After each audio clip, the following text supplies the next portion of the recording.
kemudian dari itu ketika diberitakan dia enggan dan sombong, maka Allah Ta'ala mengusir iblis untuk tidak boleh lagi tinggal di tempat yang mulia, yaitu surga. Maka dari situlah dia mulai dendam kepada Adam, pada Hawa. Bagaimana caranya? Penyebab dia turun ke surga ini pun harus turun bersama dia dari surga. Artinya diusir dari surga. Dia pun ingin Adam dan Hawa itu yang menjadi penyebab pun harus diusir dari dalam surga.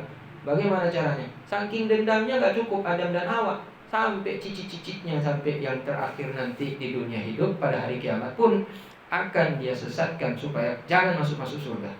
Nah, itu dendamnya luar biasa ya. Kalau orang tuh punya dendam seperti itu, apa beda dengan iblis? Ya, yang di sini semuanya nggak ada dendam. Sini orang-orang soleha, ibu-ibu semuanya orang-orang pemaaf. Kalaupun kita suka disakiti, ya sakit sebentar aja, tapi kemudian kita obati dengan istighfar. Mohon maaf ya Allah, mungkin orang menghina saya karena saya banyak dosa, ya, maka saya mohon ampun ya Allah. Nah, doakan orang yang berbuat zalim pada kita, orang yang menyakiti kita itu kita doakan yang baik-baik. Jadi manfaatnya ada. Kalau dia menjadi orang baik, dia datang minta maaf pada kita. Dan ketika dia datang minta maaf dan berubah menjadi orang baik, amal ibadahnya yang dia lakukan pun ada sangkut paut berkah doa kita. Tapi kalau kita doakan dia buruk-buruk, apa yang terjadi, Bu? Semakin dia buruk, dia tidak akan pernah datang minta maaf kepada kita sampai meninggal dunia. Ketika dia meninggal dunia, masuk neraka. Kira-kira yang senang kalau dia masuk neraka siapa? Ibu senang gak kalau musuh kita masuk neraka? Alhamdulillah kematian tigamnya. Kapu preh dari barokah tak meninggal dunia. Dendam tak lo beji. Mati maka meninggal. Alhamdulillah. Yang anak bujak buat tempat dia meninggal dunia. Anak bujak buat takziah. Hanya beda mau iblis. Nah beda apa anak? Anak beda, sabar. Cik sabar mau iblis. Pakon senang. Berarti urung kamu neraka. Padahal urung yang kamu nerakanya kenung tipu daripada setan. Kerja setan menipu, merusak agar orang tidak patuh kepada Allah. Kita ikut senang. Nah ini kita ambil iblis ini dendamnya sampai kiamat. Gak cukup Adam udah terusir, anak-anaknya pun bagaimanapun supaya mereka tidak patuh pada Allah, agar mereka jangan masuk juga ke dalam surga. Tapi Allah udah jamin, aku jamin di antara anak cucu Adam pasti ada orang-orang yang hamba-hamba. Di antara orang-orang itu adalah hamba-hambaku yang bagaimanapun engkau berupaya untuk merubah keyakinannya, untuk menyelewengkan dia keluar dari jalan yang lurus, ada tetap di antara hamba-hambaku yang istiqomah, konsisten tetap di jalan Allah Ta'ala. Nah, semoga kita masuk di dalamnya. Amin ya Rabbal alamin. Nah, ibu-ibu yang hadir di sini suka joget dangdut tidak? Suka enggak ibu? Enggak ya? Alhamdulillah ibu ya. Dulu nggak apa-apa, sekarang udah tobat. Sekarang tobat nasuha ya. Dulu dah habis masa lalu ya bu ya. Nah, nih kalau saya tonton sekarang di video-video, ya Allah, ibu-ibu joget TikTok, ibu. Pokoknya model TikTok baru keluar diikut lagi, model TikTok baru keluar diikut lagi. Yang tonton tuh bukan suaminya, bukan anaknya, bukan abangnya, bukan nenek kakeknya. Yang nonton tuh suami orang di luar. Jadi suami orang gak suka lagi sama istrinya, suka sama dia, istri orang yang ditonton di dalam video. Nah itu sekarang gila ibu. Ibu-ibu lebih muda daripada anaknya. Anaknya udah malu lihat ibunya, tapi ibunya joget santai terus. Kan mestinya yang lincah berjoget itu kan mama, anaknya. Tapi karena mamanya udah berdangdut-dangdut berjoget-joget, anaknya tengok udah malu dia, gak jadi dia joget. Karena dilihat mamanya udah saking lincah. Nah ini alhamdulillah Allah jaga, Allah lindungi kita yang hadir di tempat ini, sehingga sampai detik ini kita masih tidak tersesat. Ya bu ya. Nah kalau tersesat di jalan yang lurus boleh nggak? Tersesat di jalan yang lurus boleh, nggak apa-apa. Yang jangan tersesat di jalan yang sesat. Itu jalannya setan, jalannya iblis, sehingga kita lupa pulang ke rumah, alamat palsu. Ya Bu ya, ada lagunya ya. Alamat palsu. Ya, jangan sampai kita dikasih jangan sampai kita pulang nanti meninggal pulang kampung dikasih alamat palsu. Yang kasih siapa Ibu? Iblis. Ya, yang kasih iblis. Iblis kasih alamat palsu, akhirnya meninggal kita pulang ke neraka. Ya, alamat palsu. Yang asli adalah karena rumah nenek kita Adam dan Hawa adalah bukan neraka. Jadi kalau kita masuk ke neraka, berarti kita salah alamat.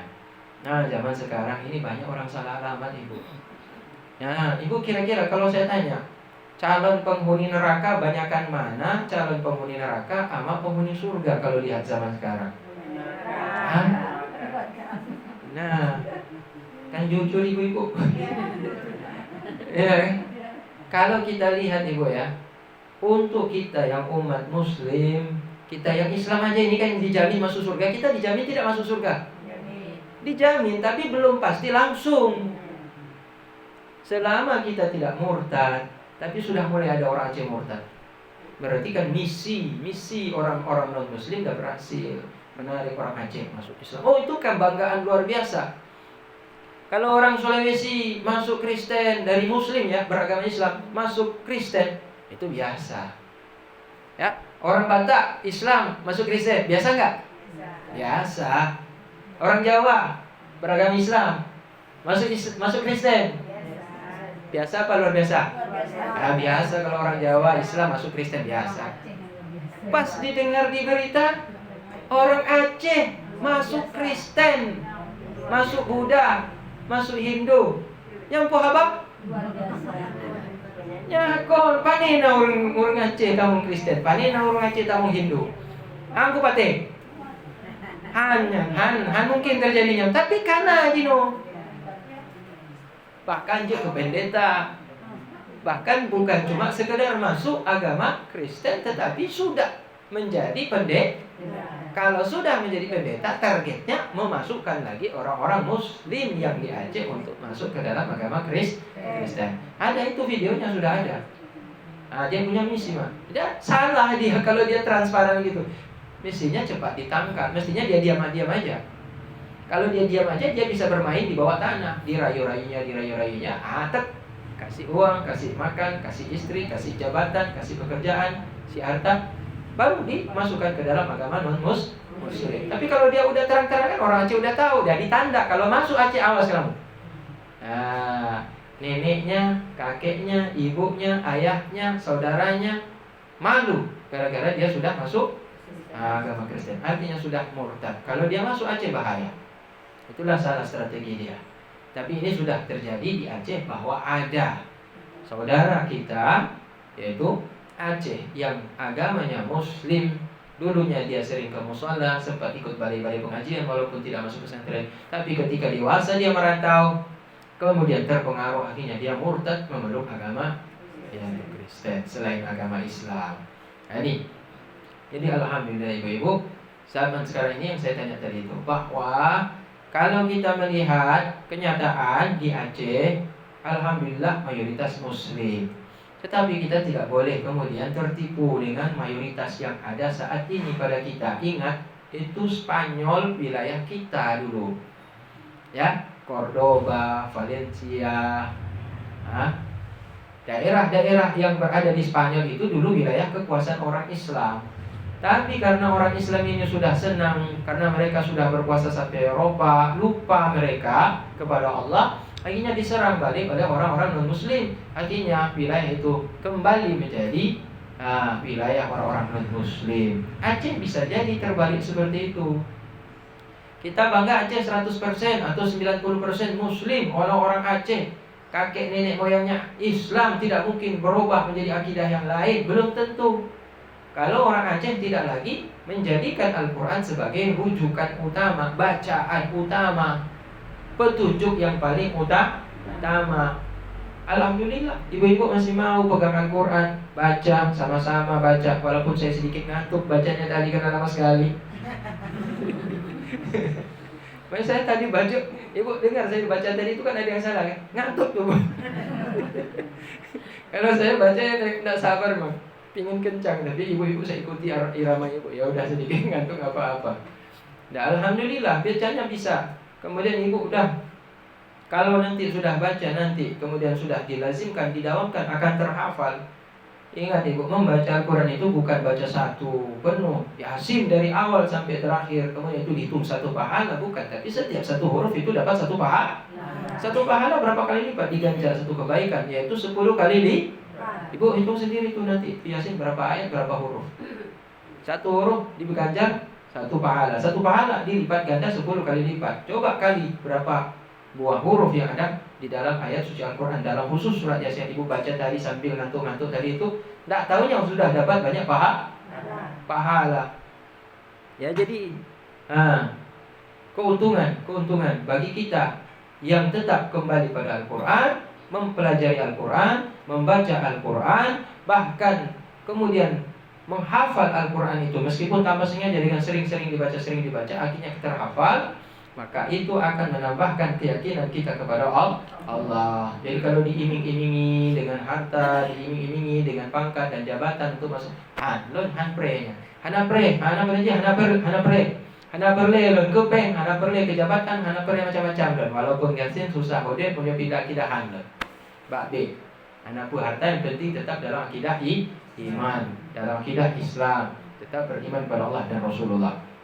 Nah, sekarang di luar masyarakat berlomba-lomba berbuat maksiat dan menganggap maksiat itu hal yang biasa. Dan mereka menganggap bahwa nggak apa-apa, nanti tobat istighfar minta ampun sama Allah Ta'ala masuk surga.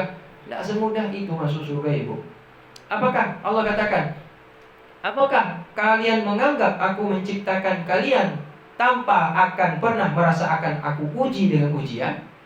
Artinya Allah memberikan kita kehidupan tidak gratis ibu. Meskipun Allah tidak minta uang pada kita, setor ke saya setiap bulan ya, karena saya sudah ciptakan engkau hidup di dunia, setor kepada saya. Enggak. Tetapi Allah Ta'ala akan menguji kepada kita dengan nikmat hidup yang kita rasakan ini. Diuji kita dengan penderitaan, diuji kita dengan musibah, diuji kita dengan perintah Allah, diuji kita dengan seberapa mampu kita menjauhi yang dilarang oleh Allah. Situlah yang nanti selesai ujian, kalau dia sukses, menang, dapat juara, dimasukkan ke dalam surga. Kalau dia gagal dalam ujian, maka dia masukkan ke dalam neraka. Ibu, pernah nggak kita tengok anak-anak yang tidak naik kelas? Ada nggak ya anak-anak kita yang nggak naik kelas? Ada juga ya. Ya, kalau yang ibu guru pastilah tengok setiap hari pasti ada muridnya. Ada juga yang nggak naik semua kelas kan? Nah, ibu kira-kira saya tanya, kalau anak murid kita tidak naik kelas, apakah pertanda kita benci kepada anak tersebut? Tapi kita justru untuk mengajarkan kepada dia, nah ini ujian kepada kamu sebagai hukuman kamu malas belajar, kamu tidak bisa ikut naik kelas dengan kawan-kawan kamu, maka kamu tidak naik kelas 6, kamu tetap di kelas 5 tahun ini. Itu untuk memotivasi agar dia itu yakin kembali belajar.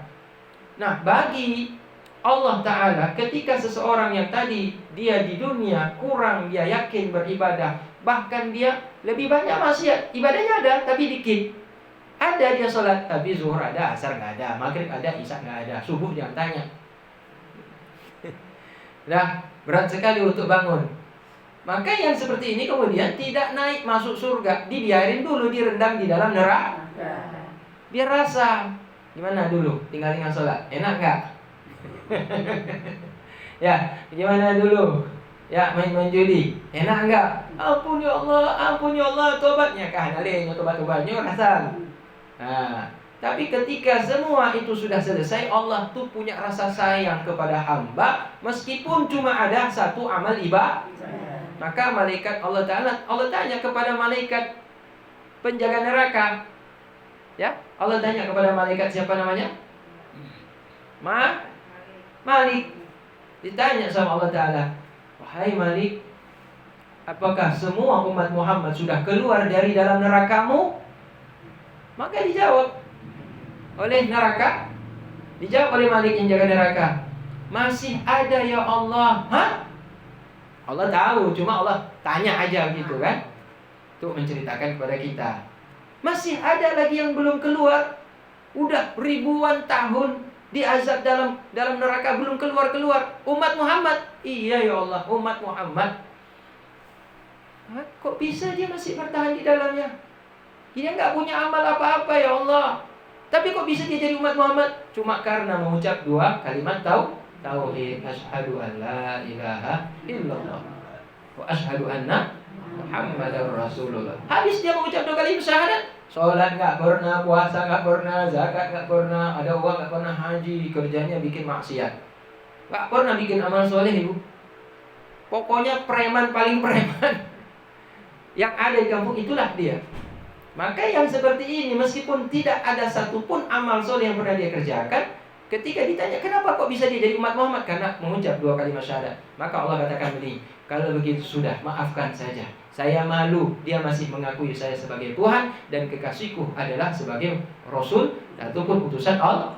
Walaupun nggak ada sholat, walaupun nggak ada puasa, nggak ada zakat, dia udah rasa azabnya, udah bersih, udah nggak ada lagi dosa. Kasih keluar, masukkan dia ke dalam surga. Itulah umat Nabi Muhammad yang terakhir keluar dari dalam surga. Jadi artinya dijamin masuk surga, tapi tidak semata-mata kemudian orang yang tidak ibadah enak aja masuk surga, yang ibadah masuk surga, yang nggak ibadah masuk surga. Lantas apa bedanya ibadah dengan tidak ibadah? Harus adil, disitulah letak keadilan. Maka walaupun dia muslim, walaupun dia orang mukmin, kalau dia melanggar syariat Allah, tetap dia diazab. Kalau selesai baru dia dimasukkan ke dalam surga. Selama dia tidak, yaitu mengatakan kata-kata kufur, ingkar, kafir kepada Allah Subhanahu wa ta'ala. Nah, jadi ibu-ibu yang dimuliakan Allah Subhanahu wa ta'ala, beruntung kita masih dalam kelompok orang-orang lingkungan yang taat kepada Allah Ta'ala. Tapi kalau seandainya kita berkumpul dengan orang-orang yang lingkungannya itu sukanya hal-hal yang tidak baik, maka kita akan terpengaruh juga dengan hal yang baik. Nah, ada kata-kata polisi ini Pak Kapolres ya di Abdian, masih beliau pimpin, beliau menggambarkan seperti ini. Polisi itu bayang-bayang masyarakat. Ya, maksudnya apa itu saya tanya? Begini, polisi itu kalau berada di lingkungan masyarakat yang kriminalitas banyak, sedikit banyaknya akan mempengaruhi polisi. Polisi itu akan menjadi kurang baik. Tapi kalau polisi berada di lingkungan masyarakat yang baik, maka polisi itu akan menjadi ikut baik. Nah, karena dia bayang-bayang. Ya, maka polisi-polisi di Aceh ini baik-baik. Ya, banyak polisi di sini kan taat sholat ya. Polisi-polisi kita di Aceh ini kan rajin sholat. Ada yang rajin sholat, ada yang rajin baca Al-Quran, macam-macam. Tapi kalau polisi misalkan di kampung saya, banyak juga yang main judi, banyak juga yang minum-minuman. Oknum. Karena kenapa? Pengaruh lingkup. Nah, itu yang mau saya ingatkan ibu-ibu. Kira-kira ibu akan terpengaruh dengan lingkungan yang jahat? Kalau ibu-ibu saya rasa nggak lagi lah. Yang perlu kita jaga anak-anak kita. Nah, tugas kita masih ada. Kalau kita masih punya anak-anak kita ini masih belum menikah, apalagi tuh masih ada beban di pundak ibu-ibu. Apa tugas kita? Tugas kita itu mengarahkan dia untuk patuh kepada Allah Ta'ala. Nah, tapi kalau kita masa bodoh, nanti dia mengerti sendiri hukum agama, nanti dia belajar sendiri hukum agama, kalau udah besar nanti dia diajarkan sama suaminya. Nah, kalau dapat suami baik, kalau dapat suami yang jahat, udah istri yang jahat, suami juga jahat, udahlah anak-anak juga, cucu-cucu juga, cicitnya juga ikut jahat. Jadi keluarga jahat. Neneknya baik padahal. Jadi kan kesalahan juga dari kita karena membiarkan begitu saja dan masa bodoh tidak respect, tidak peduli. Ini satu contoh ibu ya, satu contoh ya. Ya habis antar anak pergi ke sekolah SD Korea sana di Meranti ya. Nah, ini sakit perut. Belum sampai ke rumah sakit perut, singgah di masjid Pancasila. Suso ya. Ada masjid Pancasila mah? Nah, singgah situ. Dah masuk saya ke toilet, dah keluar, dah selesai. Baru saya punya Honda, lewat yaitu satu Honda, parkir di depan saya. Parkirnya mendadak. Gitu. Ada dua anak SMP. Yang kawannya satu masuk toilet, yang satu langsung keluarin rokok. SMP ini.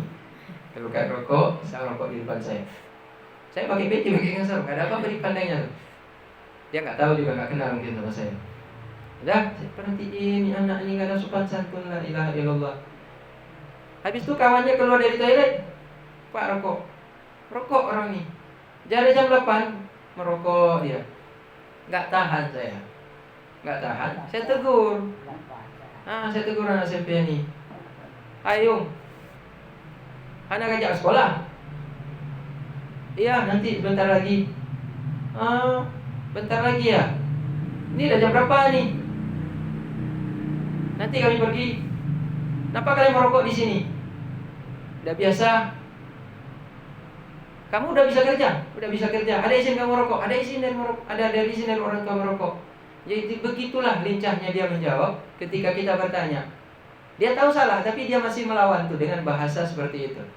Kemudian saya keluar, Pak, ya udah pergilah. Susah dikasih ingat, nggak mau didengar kita. Keluar pengurus masjid. Pas di gerbang, jumpa dengan saya tanya, Bang, anak-anak tuh kok nakal-nakal kali Bang? Padahal dia pakai baju seragam sekolah. Kita tegur merokok jangan, malah dibantahnya kita. Anak payah tabu gaji, batak tak aneh-anehnya. Batak tak aneh, anak payah tabu gaji. Jadi ini lingkungan sudah tidak punya respek. Ini yang saya mau bilang Ibu ya. Lingkungan kita sudah tidak mau untuk mengendalikan hal negatif yang terjadi pada anak-anak kita. Artinya apa? Alah bangke urung cici yang aturnya. Jadi kalau sudah seperti itu nanti lama-lama budaya itu makin budaya Aceh. Budaya Aceh itu seperti apa ya? Adat di Aceh, adat ngon syariat di Aceh lagi zat ngon sifat. Zat itu benda, di benda itu ada sifat. Air itu benda apa? Benda cair. Warnanya apa? Bening. Bening dengan air itu tidak bisa pisah. Syariat di Aceh, adat di Aceh itu seperti itu, Mak.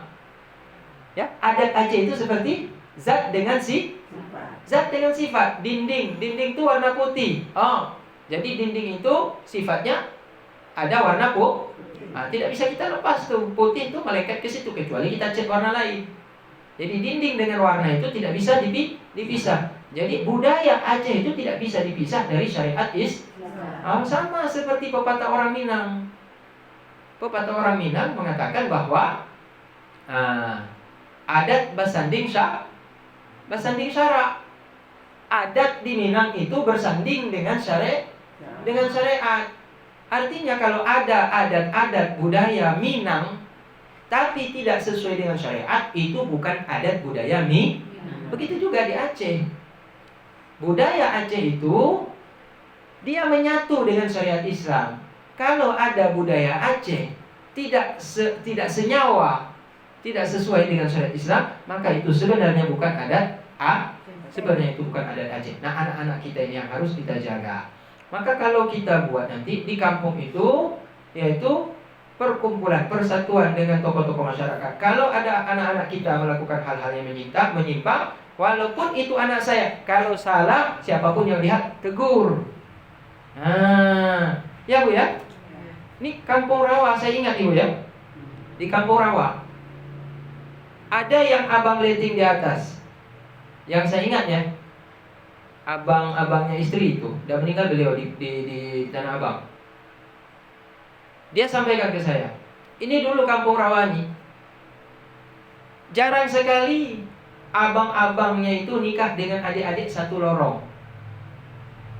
Ya, maksudnya adik, bukan adik kandung. Ya, bukan adik kandung. Pokoknya adik satu lorong lah. Ya, orang tuanya beda. Tapi karena beda umur, panggil adik, bukan adik kandung tapi.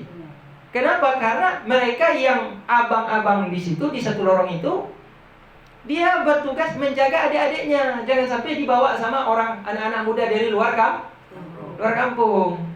Jadi yang abang menjaga yang adik, bukan cuma adik kandung, adik tetangga juga itu dijaga. Jadi nanti kalau datang masuk lorong itu, ada anak muda jemput anak gadis di kampung itu, di lorong itu, yang akan cegah bukan orang tuanya. Yang akan cegah itu adalah pemuda di kampung ini. Itu betul dijaga supaya jangan terjadi perzinahan. Karena yang malu nanti anak muda. Karena anak muda udah dituntun sama orang tua, jaga anak-anak gadis kampung nih. Jangan sampai terjadi hal yang membuat aib di kampung kita. Maka itu adat yang ada di Aceh itu melindungi. Jadi masih ada respect, masih ada kepedulian masyarakat untuk memperhatikan anak-anak muda yang menyimpang. Ada yang langsung turun untuk mencegah, untuk melarang, untuk menasihati, untuk mengingatkan. Dan orang tua tidak marah. Ibu-ibu ya? Malah senang. Alhamdulillah anak saya kali ibu ingat boleh Ron. Punya lo hantu apa? Lo kalale bak lampau. Ini kalale hohoi je. Jadi inilah mak dan ayah yang dimuliakan Allah Subhanahu wa taala. Budaya-budaya Aceh ini, kebiasaan-kebiasaan yang baik perlu kembali dihidupkan kembali. Apa yang dulu pernah ada, yang baik, yang positif-positif, kira-kira saat ini sudah hilang, dihidupkan kembali. Karena budaya-budaya Aceh yang dulu-dulu yang ditinggalkan orang-orang tua kita itu adalah punya nilai-nilai yang plus dibandingkan budaya-budaya baru yang baru masuk, yang semakin merusak anak-anak kita. Kira-kira mak dan ayah, ibu-ibu nggak ada ayah di sini ya? Nggak ada ibu-ibu semua. Ya, jadi kita tinggal menghitung hari lagi. Ini kita udah masuk tanggal 2 Zulhijjah. Nanti kalau tanggal 4 Juli itu sudah masuk hari raya Idul Adha, perkiraan kurang lebih ya 20 berapa ya? 28 hari lagi hari raya Idul Adha, ibu-ibu kira-kira sudah siap kambing? Nanti jangan sedih, nanti kalau di surga, hai dia naik Pajero kok saya nggak dapat apa-apa. Ya nanti maksud surga ibu kan, kok saya jalan kaki ya di siapa? Di titian kan kita kalau masuk surga itu lewat jembatan ibu. Kita mau masuk ke surga itu melewati jembatan. Nah jembatan digambarkan tuh ibarat rambut kita yang satu helai dibelah 7. Maka kata Nabi gambarkan ada yang berjalan di atasnya itu secepat kilat, ada yang berjalan di atasnya itu dengan jalan kencang, ada yang berjalannya itu jalan biasa, ada yang berjalannya itu dengan jalan tertati-tati, ada yang jalannya itu dengan punggungnya, ada yang jalan dengan perutnya, tapi selamat juga. Ada yang jalan tergelincir, terpeleset, di bawahnya menganga jurang apa? Neraka. Karena di bawahnya itu neraka. Nah, neraka di bawah jembatan itu neraka ibu-ibu. Nah, jadi kata Rasulullah, orang-orang yang ketika hidup di dunia mereka pada waktu hari raya Idul Adha mereka sempat berkorban, maka hewan korban itu akan datang di hadapannya. Ketika dihisab sama Allah Ta'ala dihitung, hai fulan bin fulan datang, maka dia maju di hadapan pengadilan Allah. Kemudian sudah divonis. Dan divonis, ini amal kamu sedikit, amal ibadah kamu sedikit, amal ibadah jahat kamu banyak. Yang jahat banyak, yang soleh sedikit. Datang kambing, ya Allah, hari raya Idul Adha 1443 Hijriah, saya termasuk satu yang disembelih. Oh, bertambah lagi dia punya amal baik. Enggak jadi, berarti enggak jadi masuk neraka kan? Kan tadi sudah kalah amal baik, lebih banyak amal jahat. Datang kambing, ngaku ya Allah, saya saksi ya Allah, saya karena ridho Allah, dia bukan karena mengharap pujian. Maka kemudian kambing ini kemudian berubah menjadi kendaraannya, dan dialah yang mengantarkan dia masuk dalam surga, melintas sirat itu sekencang-kencangnya. Ada yang datang berbentuk sapi ngaku ya Allah, saya disembelih waktu hari raya Idul Adha. Kemudian dialah yang mengantar dia sampai ke surga. Maka naiknya rame-rame. Ya, makanya itu kan ibu nanya juga seperti itu. Ada yang nanya, Ustaz, kalau seandainya kan satu sapi boleh potong sama 7, sama seperti kerbau juga boleh untuk 7. Jadi situ dikeroyok beli 1 ekor kerbau. Ya, gotong royong lah beli 1 kerbau supaya semuanya bisa berkorban sapi.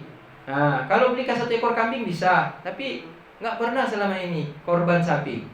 Tapi nggak sanggup. Ya, ada jalan solusi yaitu patungan untuk beli 1 ekor sapi. Nah, pertanyaannya nanti ketika di surga, ini bagaimana kita naik sapinya nih? Apa? Jadi yang pertama sekali kasih uang, dia naik di kepala. Yang setor kedua naik di leher. Yang setor ketiga naik di pundak. Yang setur keempat naiklah di bahu. Yang setur kelima naik di perut. Apa seperti itu gambarnya? Enggak, Ibu. Masing-masing dapat satu kendaraan. Ya. Ya, semuanya dikira satu hewan. Itu meskipun kita patungan, tetapi di akhirat Allah membalasnya bukan dibagi-bagi. Tapi Allah kan maha kaya, Ibu. Maha kaya. Jadi nanti akan diberikan kepada kita kendaraan tidak dibagi-bagi. Misal kalau diberikan kita satu mobil, ya satu mobil itu. Yang fulan itu juga ikut menabung, ikut patungan, dia juga dapat mobil satu buah utuh, mobil yang utuh, kendaraan yang utuh. Jadi tidak dibagi-bagi. Nah, makanya kita kalau ingin bersedekah, kita kalau ingin korban, kalau tadinya kita udah pernah korban sapi, kambing, cobalah main di sapi. Nanti kemarin ya Allah, tapi jangan bilang-bilang orang lain, dengan Allah aja. Nanti batal pahala kan gak dapat nanti di akhirat. Kata Allah, apa kamu? Gak ada kendaraan kamu. Kamu ngomong-ngomong sana sini, saya sudah kambing kemarin. Hari ini saya harus sapi. Ngomong-ngomong sama orang niatnya ingin dipuji. Tapi kalau ngomong untuk mengajak orang, nah, ngomong, saya kemarin udah kambing, sekarang saya mau sapi. Siapa mau gabung? Nah, orang kan udah tahu saya udah korban kambing. Tapi dalam hati itu bukan karena untuk pamer, bukan untuk ingin dipuji, tapi untuk kasih tahu orang supaya orang mau juga untuk beramal, beribadah, mengajak. Nah, bukan untuk minta dipuji. Nah, jadi itu Mak ya. Jadi kalau kita sudah pernah kambing, coba sekali dengan sapi. Nah, belajar dulu. Pertama kita patungan. Lama-lama kan ingin beli sendiri Ibu ya. Ya, sendiri. Kalau orang kemarin saya sudah pernah kambing, udah pernah patungan. Ini harus bisa sendiri nih. Ya Mas, harus bisa sendiri. Gimana caranya bisa sendiri? Nanti digaji itu berapapun ada, saya tabung sedikit-sedikit. Nanti apa 2 tahun, 3 tahun, 4 tahun baru terbeli. Yang penting saya kumpul. Karena kalau beli utuh 1 ekor kambing udah, beli secara patungan 1 sapi, 1 kerbau, 7 orang udah, saya ingin beli sendiri. Tapi nggak mampu secara uang, secara ekonomi. Tapi dengan cara menabung dia insya Allah bisa, asal punya keyakinan.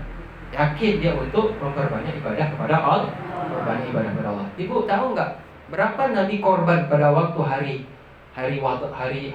pada waktu haji perpisahan Rasulullah? Rasulullah berapa ekor binatang yang dikorbankan Nabi pada waktu hari raya Idul Adha ketika Nabi haji? Berapa Ibu? Kira-kira.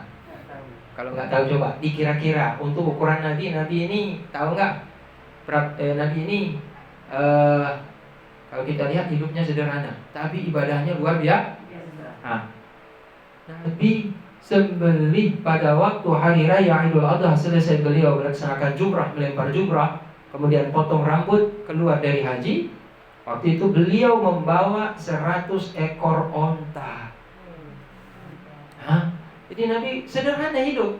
Tapi kalau korban, terkejut-kejut sahabat. 100 ekor onta, 1 ekor onta 35 juta Ibu. Kali 100 berapa? Hah? Berapa Ibu? 350 juta korban. Iya, nggak salah, bukan. Ya 35 juta kali 10 berapa? Kalau 35 juta saja ekor onta kali 10 berapa? 350 juta. Itu 10 ekor onta 350 juta. Nabi 100 miliar. 3M. Nabi untuk korban di hari raya Idul Adha pada waktu Nabi selesai haji wada. Dari 100 ekor onta itu 63 dia sembelih sendiri. Kuatnya Nabi Muhammad. Coba bayangkan itu, Bu. Nabi hijrah dari kota Mekah ke kota Madinah, diangkat jadi Nabi umur 40 tahun. Betul enggak? Di Mekah berdakwah 13 tahun. Berarti dari 40 sampai 13 berarti berapa? 53.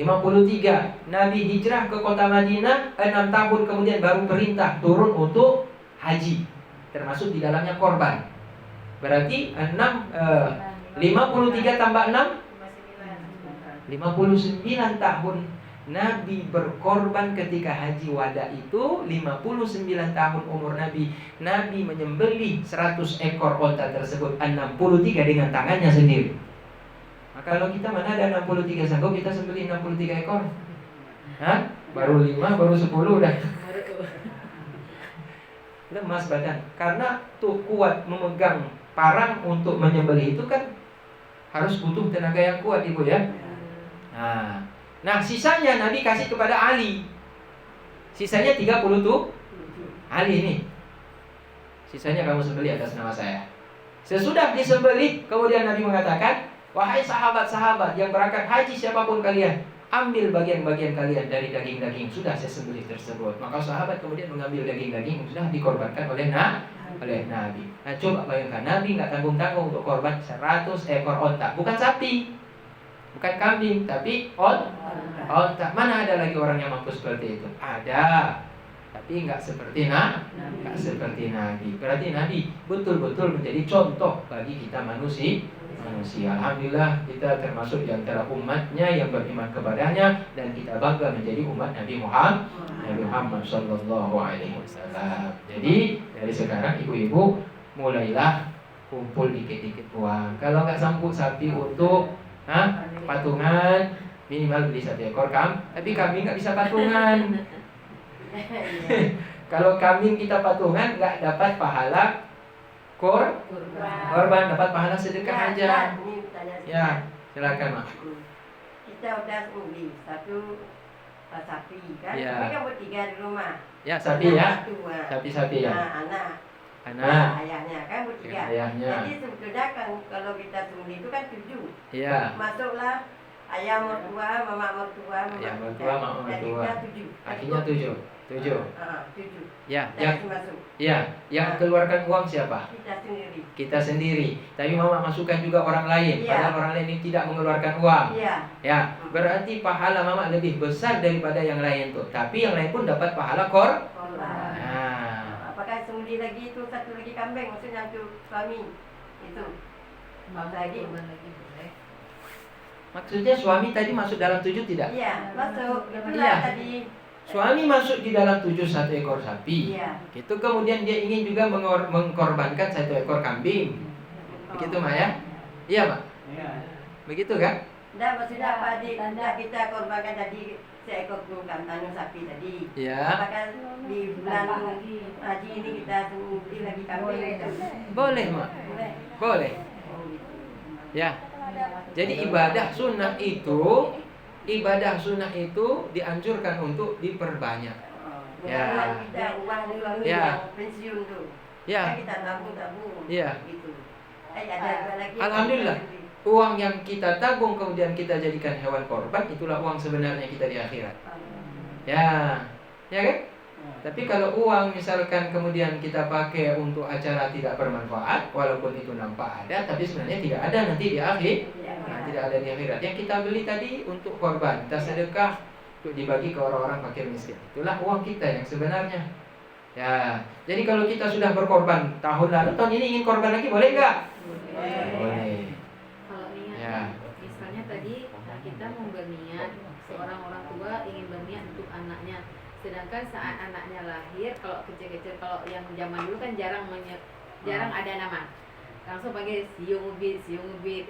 Jadi saat kita sekarang udah mampu mau berkurban, itu niat anak tadi gimana Ustaz? Sedangkan namanya kita belum menyiapkan nama dia.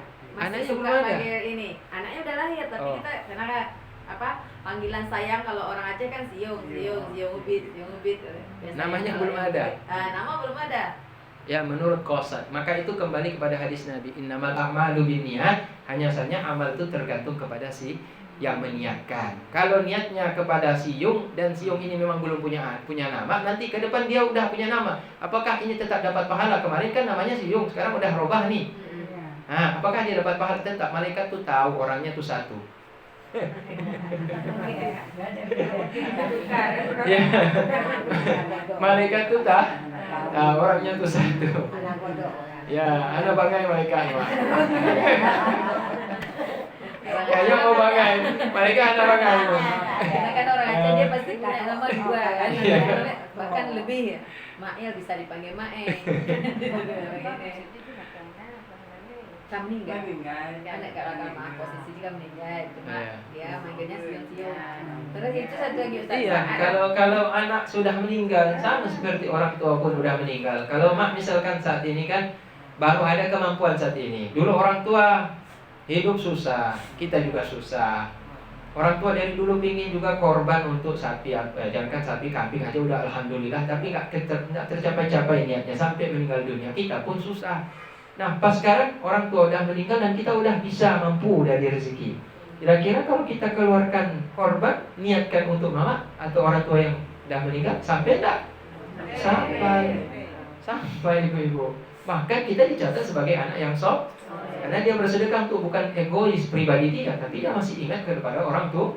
Tanpa orang tua dan dia nggak akan berhasil. Maka dia ingat, berarti dapat dua pahala. Pertama dia pahala untuk dirinya sendiri. Yang kedua pahalanya karena dia niatkan kepada orang tua. Rugi kalau orang bersedekah atau rugi orang dia berkorban kalau dia hanya meniatkan untuk diri sendiri. Kalau mampu beli dua, alhamdulillah. Ini untuk saya sendiri dan ini untuk mak saya yang sudah meninggal, untuk ayah. Nah, itu ada cerita seorang yang berangkat haji. Sampai di Mekah, apa dia niatkan? Ya. Ternyata dia habis tawaf, habis sa'i, habis ta'allul, habis wukuf Arafah, habis melempar jumrah. Dia tidurlah. Selesai ibadah itu tertidur tanpa sengaja, datang dalam mimpinya Rasulullah. Datang dalam mimpinya Rasulullah. Apa kata Rasulullah? Hai anak muda. Terkejut dia. Ya Rasulullah, ada apa ya Rasulullah? Dibilang kata Rasulullah, engkau ibadah haji, tapi engkau niatkan pahalanya untukku. Iya ya Rasulullah. Kenapa engkau niatkan untukku? Kenapa bukan untuk kamu? Saya sayang sama engkau ya Rasulullah. Saya rindu sama engkau ya Rasulullah. Jadi biarlah pahala saya ibadah haji ini hanya untukmu ya Rasulullah. Hah? Ini kan bayangan coba luar biasa nih. Kalau tak pikir Rasulullah udah jamin masuk surga, kita belum tentu. Tapi niat si pemuda ini kalau dapat pahala, ada ibadah, dapat pahala ibadah haji ini, saya ikhlas, saya nggak dapat apa-apa ya Allah. Itu Nabi aja. Datang Nabi dalam mimpi, karena betul-betul ikhlas dia ibadah. Kan haji ini kan pengorbanan ibu, bukan kayak sholat. Kayak sholat ini kan cuma tenaga. Kalau haji kan bukan cuma tenaga ibu, jarak, waktu, kemudian harta, kesehatan, tenaga pikiran. Tapi dia niat ikhlas, ya Allah untuk Nabi aja ya Allah. Saya kalau nggak dapat pahala nggak apa-apa, yang penting saya ikhlas untuk Nabi. Datang Nabi langsung dalam mimpinya. Ketika dia tertidur habis berat, datang Nabi. Ditanya Nabi, kenapa engkau niatkan untukku ya Rasulullah? Saya ikhlas untukmu pahala. Kalau ada pahala ya Allah dari ibadahku ini dinilai pahala oleh Allah, ikhlas untukmu. Maka Nabi senyum. Nabi tersenyum. Senyum, bahagia Nabi. Senang Nabi dengan umatnya yang ikhlas seperti ini, nggak egois. Maka Nabi bilang dalam mimpinya, dengan berkah kau niatkan pahala tadi itu, Allah mencatat kepadamu sebagai ahli surga berkah niatmu tadi itu. Sebenarnya kalau dari sisi ibadah yang lain banyak kekurangan, tapi kalau ibadah yang satu ini karena kau niatkan untukku, maka Allah Ta'ala masukkan engkau ke dalam surga karena berkah amal ibadah haji tahun ini. Jadi ini kan menunjukkan bahwa kadang-kadang ketika kita bersedekah niatkan kepada orang tua, mungkin dari situlah Allah Ta'ala mengangkat derajat kita karena kita tidak lupa pada orang tua. Jadi siap-siap ya, 1 bulan lagi kita nggak lama lagi hari raya Idul Adha. Jangan sampai orang korban kita nggak korban. Kalau nggak sambut sapi 1 ekor ya gabung rame-rame. Kalau nggak sambut rame-rame beli kalau nggak sambut kambing beli biri. Ya biri sama kambing mana mahal? Sama ya? Sama ya? Sama mahal. Tapi orang Aceh lebih suka kambing kalau makan kambing kan? Iya, Biri-biri. Kalau biri mube, Makanya orang Aceh kan kalau yang dia ini kan lebih suka kambing daripada biri. Saya pikir karena itu maka kambing lebih mahal dari biri. Ya.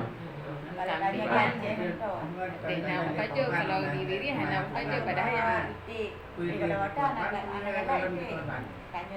yang saat mau kurban, apa kita harus salat saat apa selesai berkurban? Korban yang kita kerjakan itu sesudah kita korban, kita berdoa minta agar korban itu dikabulkan oleh Allah. Iya. Tapi sebenarnya tidak ada ya, tidak ada dibatasi ya. Bisa sebelum dan bisa sesudah. Maksudnya tetap sholat dua Kalau sholatnya kan sholat sunnah, Iya. dikerjakan dapat pahala, nggak dikerjakan tidak berdosa. Dan korban yang kita niatkan itu tetap diterima oleh Allah asalkan niatnya ikhlas karena Allah Ta'ala. Ya. niatnya sama. Allahumma hadza minka wa ilaika. Ya Allah, sesungguhnya ini darimu atas namaku untukmu ya Allah. Itu. Ini dariku tapi untukmu ya Allah. Ya, tapi atas nama namaku maksudnya sebutkan namanya. Allah hadza min fulan bin filan minka ilaika. Ya Allah, kalau misalkan yang sembeli saya nih ya, Ibu titip ke saya, namanya Rukaya, Ibu misalkan kan. Rokamah. Ya, Ibu Rokamah. Berarti saya bilang, ya Allah, ya ini dari Ibu Rokayah binti Ahmad, namanya Ahmad ya, ayah. Nah, ini dari Ibu Rokamah binti Ahmad, darimu untukmu ya Allah. Nah, Bismillah, Allahu Akbar, sembelih. Gitu. Jadi disebut namanya. Kalau nggak sebut namanya malaikat bingung ya. Nggak disebut namanya sama tengku nih. Jadi disebut nama tuh ya ketika menyembelih supaya niatnya tertuju kepada siapa tujuh jelas. Nah, gimana? Nggak ada nama bagaimana? Ya kalau nggak ada nama, aduh. Oh kalau nggak ada nama kayak tadi itu ya. Kalau nggak ada nama ya udah panggilan apa yang kita sering panggil kasih. Boleh nama Yudi. Boleh. Yang penting nama yang kita panggil walaupun bukan nama yang ada di KTP ya. Nama panggilan boleh apa-apa. Ya. Penting nama disebut. Ada manusia nggak punya nama Ibu? Nggak ada ya? Ada. Karena dia masih kecil meninggal. Oh, Nama. jadi panggil Ibu. Ya, karena masih kecil meninggal tidak ada nama secara akta kelahiran tapi ada nama panggilan. Itulah nama dia berarti. Itulah namanya. Ya. Jadi ibu-ibu nanti kalau seandainya punya korban, tidak dianjurkan untuk menyembelih sendiri kalau perempuan, tapi serahkan kepada laki-laki. Yang dianjurkan perempuan adalah melihat korbannya itu disembelih, melihat datang di tempat sembelih itu. Di masjid itu Jami Karawa atau Jami Belambili itu saya tengok ada ibu-ibu juga ada di situ. Ya, ditengoknya kambingnya, tengoknya sapinya kalau disembelih. Ada masalah. Kambing kok daging-daging, ada masalah sih. Kenapa tahu sembelih itu harus ada kitab di situ? Ya, untuk disaksikan oleh si orang yang mengorbankan tadi itu kambing yang disembelih, hewan yang disembelih. Supaya dia menyaksikan sendiri hewan yang disembelih, hewan yang disembelih. Ya. Ya, memang ada ibu-ibu. Ada saya pernah korban di Asonangro. Waktu kena sana khutbah Idul Adha, kena korban juga. Ada korban kambing tuh putih kali, bagus cantik kali kambingnya. Jadi ketika mau kita sembelih yang menangis ibunya tuh, karena dirawat betul-betul ya, dirawat betul-betul dan dia niatkan untuk korban memang. Jadi pas waktu sembelih menangis. Masya Allah, saya bilang betul-betul dijaga nih hewan ini. Dilihatnya kita Ya. ini saja. Tapi kadang-kadang dipanggil juga kambing itu misalnya ayah, kaju ibu. Kan tradisi kami kan gitu kan darah yang kebal jojo kena ya. Nah ini karena udah sampai ke situ ya, sampai ke situ ya. Jadi ada juga yang bertanya tentang kenapa ketika korban kambing itu kenapa dikasih baju? Ada ya kan? Enggak baju kayak baju manusia, cuma dibalut kain, ya kan? Ya. Kemudian ada disisir rambut ya. Kambing disisir rambutnya ibu. Ada kasih kaca. Kemudian rambut kambing itu dikasih mandi, kasih sampo. Ya ibu ya. Ada yang kuku kambing tuh malah dipotong ibu. Aduh, saya bilang Masya Allah, luar biasa kambingnya cantik kali, bersih kali. Kambing siapa? Saya. Ibu punya kambing sebersih ini. pakai baju lagi. Jadi ini kan tanda bahwa si pemiliknya ini betul-betul merawat. Jadi ada yang bertanya pada saya, itu kan tidak sesuai dengan ajaran Nabi. Nabi kan suruh sembelih. Kenapa dikasih pakai baju, kasih sampo? Saya tanya balik begini. Kenapa? Kenapa emang nggak boleh? Ya nggak boleh, Nabi nggak ajarin kok. Nabi kan ajarin sembelih aja kambing tuh. Nggak usah kasih sampo, kasih mandi, sisir, bawa lagi kaca-kaca. Itu apa kambing tuh lihat kaca di wajahnya? Nah, saya kasih gambaran begini jawabannya, nggak pakai hadis, nggak pakai ayat. Saya kasih gambaran, saya jawab. Nabi Ismail itu kan asal mula korban. Nabi Ismail itu apa disuruh sama ayahnya kepada ibu daripada Ismail? Apa disuruh? Mandikan, kasih pakai minyak rambut, sisir dia, berikan dia baju paling bagus, dan pokoknya kasih wangi dia. Tapi ujung-ujungnya, tali, minta tali